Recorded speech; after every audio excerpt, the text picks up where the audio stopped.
Hi everyone, welcome back to my channel. অনেকদিন পর তোমাদের সাথে একটা ব্লগ শেয়ার করছি।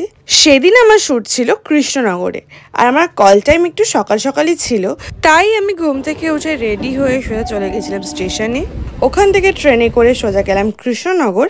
অ্যান্ড কৃষ্ণনগর নেমে দেখলাম যে এত ভিড় সেদিন ওখান থেকে একটা টোটো নিলাম, দেন পৌঁছালাম আমার ডেস্টিনেশনে। সেদিন আমার শ্যুটটা ছিল কৃষ্ণনগর হোটেল হাভেলিতে। এই লোকেশনটা খুবই সুন্দর, আমি আগেও একবার এখানে শ্যুটে এসেছি। লোকেশনে পৌঁছানোর পর আমি একটু ওয়েট করছিলাম, কজ আমার মেকআপ আর্টিস্ট তখনও আসেনি। দেন মেকআপ আর্টিস্ট আসার পর আমরা একসাথে সবাই রুমে গেলাম, আর রুম থেকে বাইরের ভিউটা জাস্ট এটা ছিল। আমার তো দেখে খুবই ভালো লাগছিল, আর মর্নিংটাও খুবই সুন্দর হয়ে গেছিলো।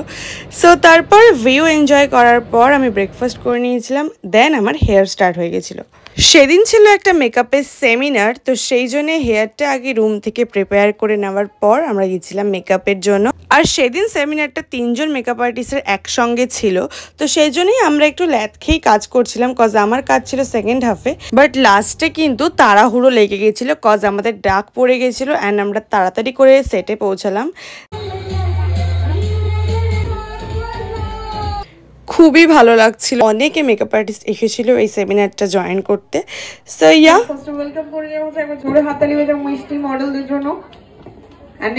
তারপরে আমার মেকআপ স্টার্ট হলো। আর সেদিন সেমিনারটা খুবই ভালো হয়েছিল, আর আমার লুকটাও খুবই সুন্দর ক্রিয়েট করেছিল আমার মেকআপ আর্টিস্ট। আমার আউটফিটটা তো আমার খুবই পছন্দ ছিল।